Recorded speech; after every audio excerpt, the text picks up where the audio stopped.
ribuan historis. Nah, di video kali ini kita akan menceritakan sebuah cerita yang pernah viral di tahun 2022, di mana Indonesia digemparkan dengan satu nama, yaitu Nelson Tjarira. Nelson adalah seorang pekerja sipil yang berhasil selamat dari serangan KKB di Papua. Bayangin aja guys, kita lagi tidur tengah malam karena emang udah capek banget kerja seharian, tiba-tiba dengar suara sreng.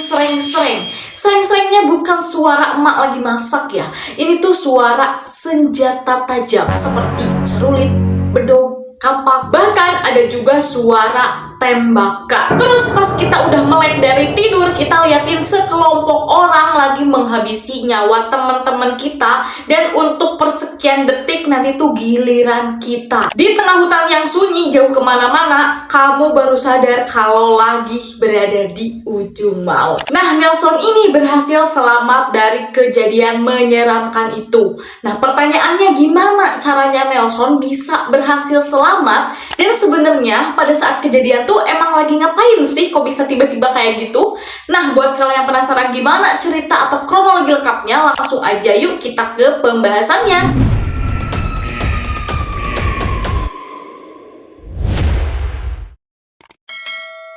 Cerita ini berawal ketika Nelson dan 8 orang tim pekerja lainnya sedang mengerjakan sebuah proyek di distrik Beoga, Kabupaten Puncak, Papua. Pada saat itu mereka bukan lagi ngebangun sebuah tower ya, melainkan cuman ngerawat doang. Jadi niatnya tuh cuman beberapa hari aja. Mereka merawat sebuah tower BTS ya, tepatnya BTS 3. BTS 3 tuh apa? Awas nih, denger-denger BTS langsung inget sama Oppa Taehyung dan juga Jimin ya. Ini bukan BTS K-pop. Bahasa gampangnya itu adalah sebuah tower pemancar sinyal. Jadi supaya orang-orang yang ada di situ tuh bisa dapetin data seluler internet gitu ya. Tower-tower BTS ini jumlahnya tuh banyak guys, gak cuma satu. Nah, tapi di BTS 3 lah nih mereka atau Nelson dan teman-temannya tuh lagi ngerjain pekerjaan tersebut. Nah, untuk lokasi BTS 3 ini tuh bener-bener di tengah hutan leuweung ganggong guys, tempatnya Purbasari bersembunyi ini mah. Nah, untuk nyampe ke sana itu kita harus effort banget karena gak ada jalan utama guys. Nah, dari perkampungan terdekat ke hutan tersebut itu harus jalan sekitar 3 hari kalau menempuh jalur darat. Nah, makanya Nelson dan tim pekerja lainnya mereka tuh kerja kesananya tuh menggunakan helikopter gitu. Jadi berangkatnya naik helikopter, terus ngirim makanan pakai helikopter, dan juga ngirim-ngirim barang itu juga pakai helikopter, dan rencananya dijemput juga bakalan pakai helikopter. Soalnya kalau lewat jalur darat itu tuh bisa beresiko besar guys. Bukannya pekerja pas nyampe kerja, ini mah makalah jadi pasien gitu, karena kan udah 3 hari 3 malam jalan tuh dari perkampungan terdekat. Nah, karena lokasi ini tuh jauh kemana-mana, makanya Nelson dan teman-temannya itu tuh memutuskan untuk beristirahat di sebuah tenda. Jadi mereka bikin kayak tenda-tenda pramuka gitu loh yang suka dipakai perjusami.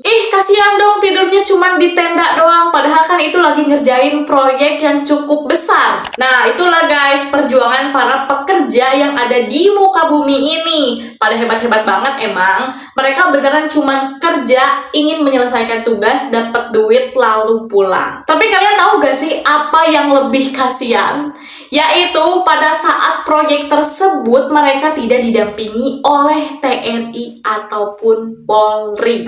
Nah guys, FYI nih ya, kalau teman-teman gak tahu, kalau ada orang-orang yang pekerja sipil gitu, kerja di hutan Papua, mereka itu biasanya didampingi atau dikawal sama TNI dan juga Polri. Kenapa? Karena Papua itu termasuk ke dalam daerah yang konflik. Jadi di Papua itu ada yang namanya KKB, kelompok kriminal bersenjata. Nah, kelompok ini tuh sering memusuhi TNI, Polri, bahkan warga sipil.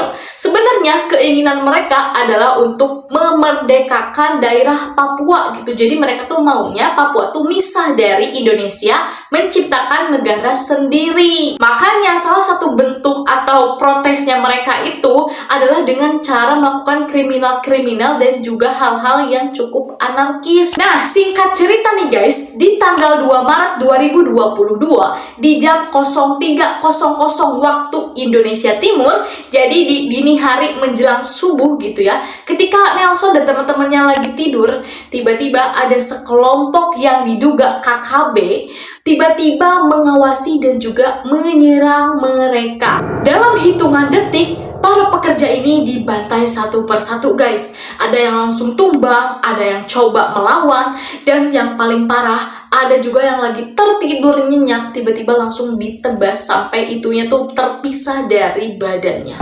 Ih, ngeri banget guys. Nah, kebetulan posisi Nelson ini tidur di paling ujung. Jadi ketika Nelson menyaksikan teman-temannya lagi dibantai, dia tuh punya waktu untuk melarikan diri. Jadi dia langsung kabur gitu, keluar dari tenda, lari entah kemana, pokoknya kan itu di hutan ya. Nah terus juga pada saat Nelson berlari itu tuh ada juga KKB yang mengikuti gitu, mencoba mengejar. Gimana guys nih, situasinya ini pasti chaos banget.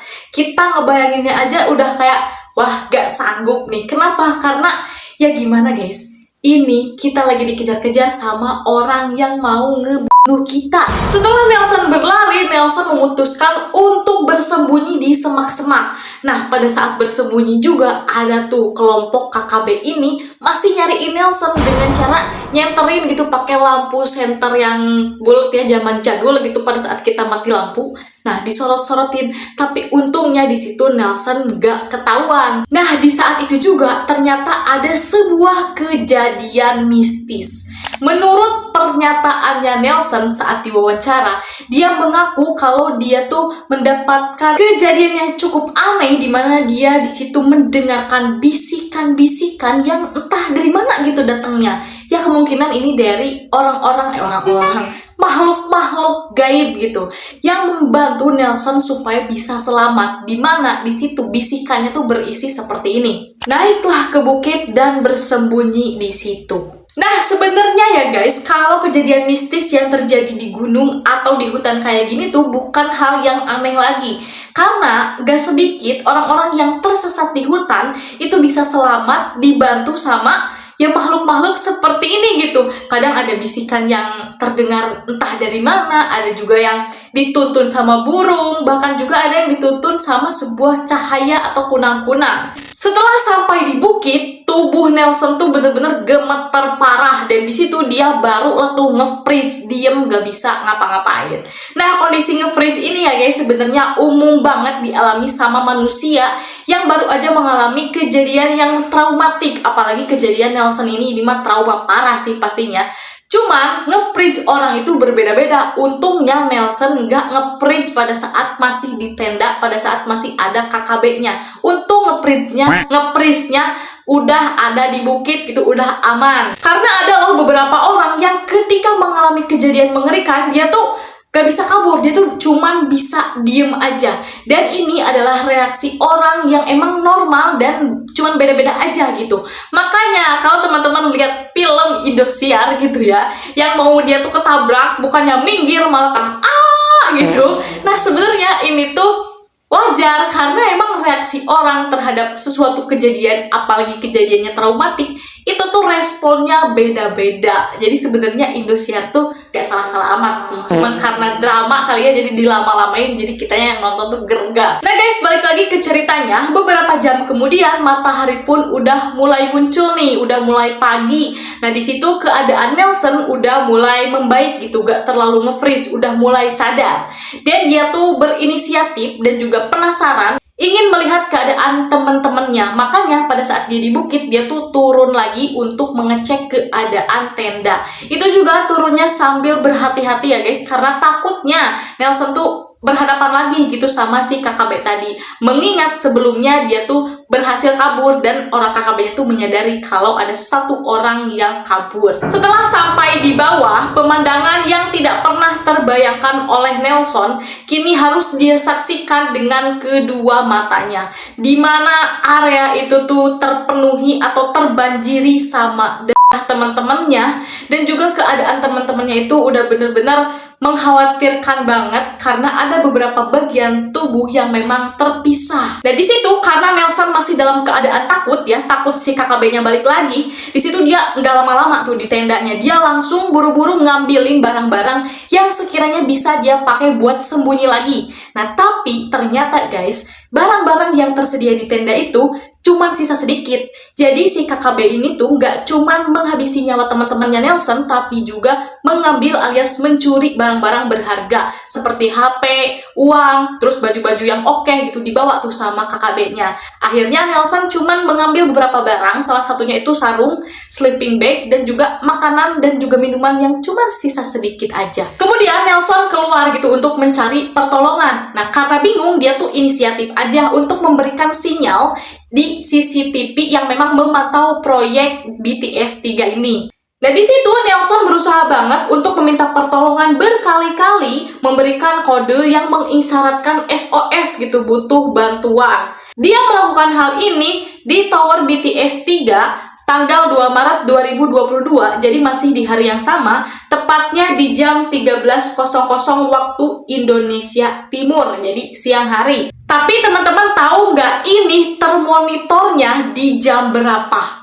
Ternyata guys, oleh pihak PT Jakarta ini tuh termonitor di jam 4 sore. 3 jam kemudian coy, baru tuh pihak Jakarta gitu ya, pihak pusatnya sadar gitu bahwa ada terjadi sesuatu yang mengenaskan gitu yang ada di pekerjaan proyek BTS 3 ini.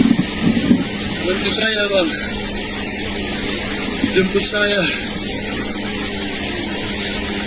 Sisa saya sendiri di sini, di bertiga, semua sudah mati.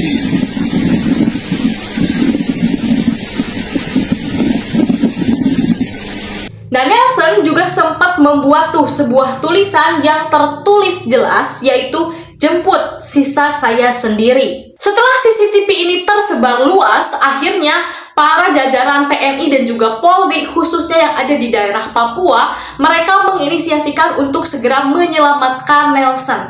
Tapi guys, ternyata ada kendala, di mana gak ada maskapai yang mau mah ada sih, gak ada yang berani gitu untuk pergi ke daerah tersebut. Ditambah lagi pada saat itu faktor cuacanya emang lagi gak mendukung. Pada akhirnya Nelson berhasil diselamatkan di tanggal berapa cik guys? Tanggal 5 Maret 2022.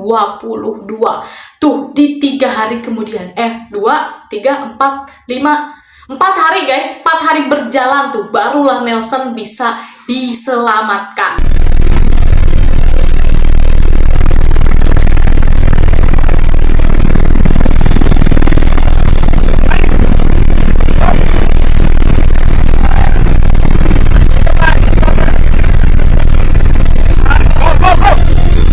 Nah, alhamdulillah nih guys, Nelson udah bisa dievakuasi. Tapi untuk para korban yang meninggal itu berhasil dievakuasi di 2 hari kemudian, yaitu di tanggal 7 Maret 2022. Di tanggal 7 Maret 2022 ini, para penyelamat berangkat pada pukul 7.30 waktu Indonesia Timur pagi hari ya guys. Nah, berangkat menggunakan helikopter, 3 helikopter sipil dan 1 helikopter TNI AD.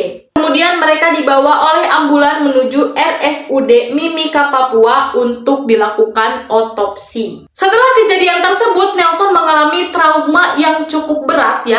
Bahkan ketika dia pertama kali selamat turun dari helikopter, badan dia tuh kayak gini tuh, menutupi mukanya, seolah-olah dia tuh masih nggak percaya dengan apa yang terjadi. Oke nih guys, segitu dulu aja video kali ini. Makasih banyak buat kalian yang udah nonton. Maaf banget kalau misalnya banyak salah-salah kata. Thank you banget buat kalian yang udah nonton. Jangan lupa di like, comment, dan subscribe. Abis itu share ke seluruh media sosial yang kalian punya. Oke, thanks for watching. See you in next video. Assalamualaikum warahmatullahi wabarakatuh. Dadah!